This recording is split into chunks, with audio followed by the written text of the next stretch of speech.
So now we move into our final video where we'll be discussing the era of globalization, which is my term for it, which tracks and summarizes kind of the 2010s up until today. So kind of the last 10 or so years of language education policies. All right, so a few things that have happened beginning in the 2010s. First is the adoption of the Common Core state standards. So I may be familiar with Common Core. The Common Core state standards essentially was an initiative that was driven by the states, arguing that there needed to be some shared standards that all states could use, especially for math and language arts, to ensure that students, regardless of what state they were living in, or if they moved across states, that they would receive a similar education, that they could be guaranteed that they would learn similar standards for math and for language arts. So initially, Common Core was very popular. There was speedy adoption across the country, but there has been some political backlash, in part because the Common Core state standards have been so tied to accountability and high stakes testing. And so kind of this continued push to assess, and make sure that students are making progress, adequate yearly progress, has led to some states to move away from it and adopt their own. But in many states, Common Core are still the standards that are used. We saw NCLB, No Child Left Behind, became reauthorized as the Every Student Succeeds Act, or ESSA, in 2015. And it didn't change much about No Child Left Behind, but it did give some more authority back to the states rather than the federal government in terms of making decisions about how to support students. It put some more funding into Title III, which again is the funding source that serves English learners today.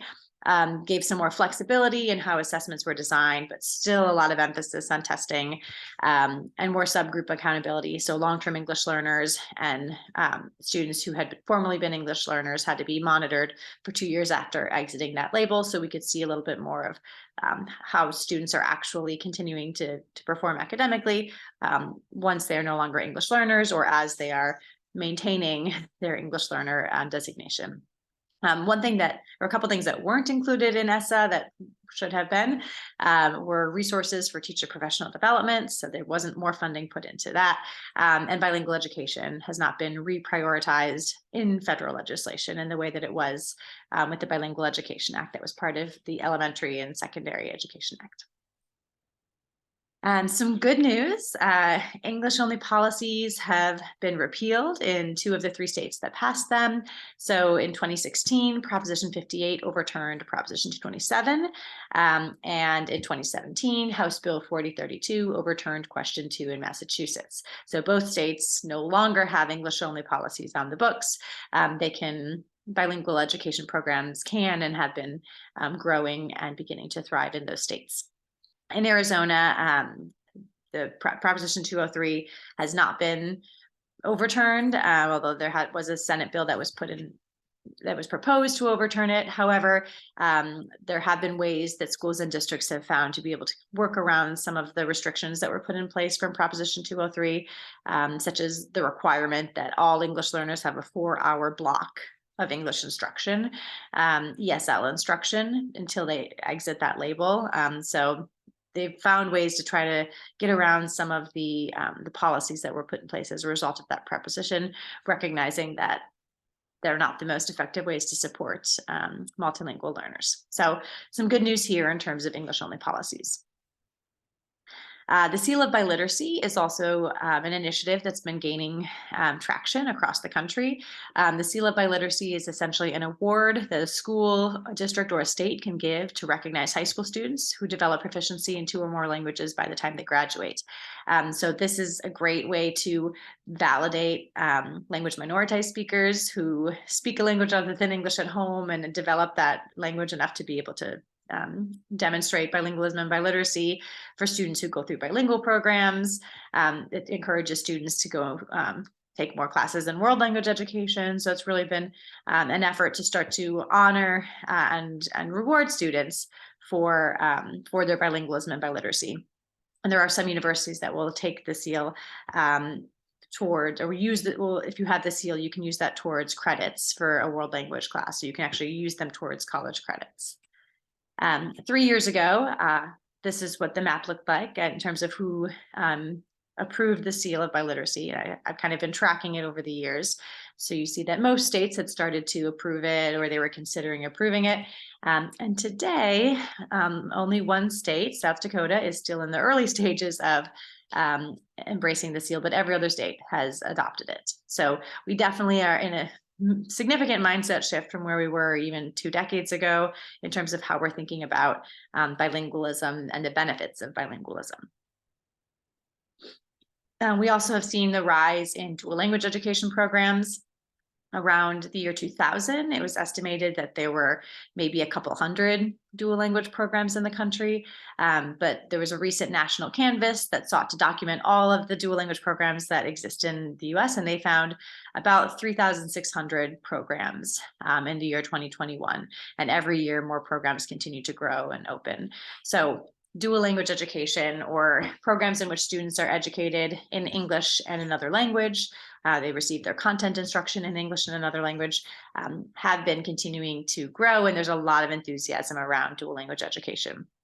And that's not without some contention about who's actually given access to these programs, and certainly there aren't enough to meet the demand, but it is promising to see that there is excitement around bilingual education in the US again.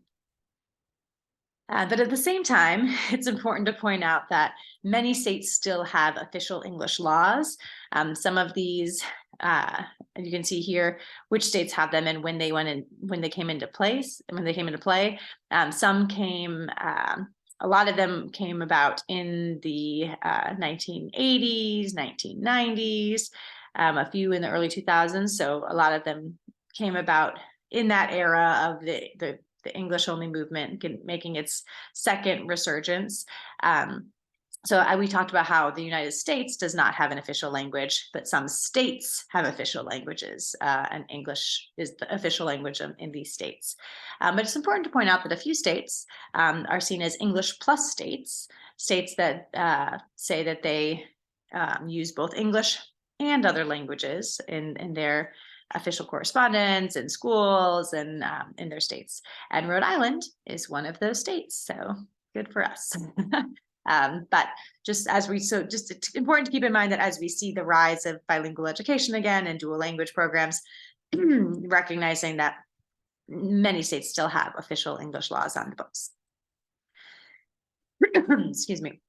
And also we know very recently, during the Trump presidency, we saw the rise of nativism, xenophobia, English-only rhetoric,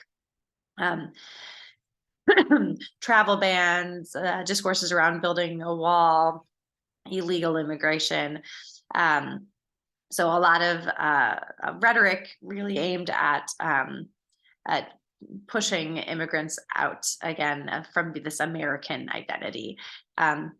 So while there's certainly a lot to be excited about in our current era, it's very clear that xenophobia is still rampant, and that there still is a lot of work to do to make sure that we move towards to help us move towards more pluralist ways of thinking about the United States, as opposed to these assimilationist-oriented discourses. And I think there was a lot of attention to the erasure of some of the terminology used even in U.S. Citizenship and Immigration Services documentation during the Trump era. For example, in 2017, between 2017 and 2018, we saw the erasure of U.S. being identified as a nation of immigrants.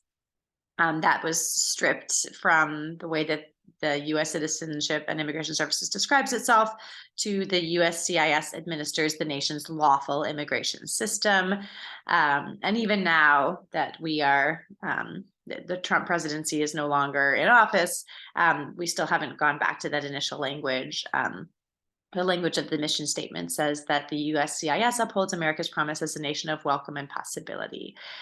So you still see this tension that we're experiencing with our identity, right? Are we a nation of immigrants, or are we a place that is welcoming, but really it's about becoming an American citizen in the ways that that is traditionally been defined.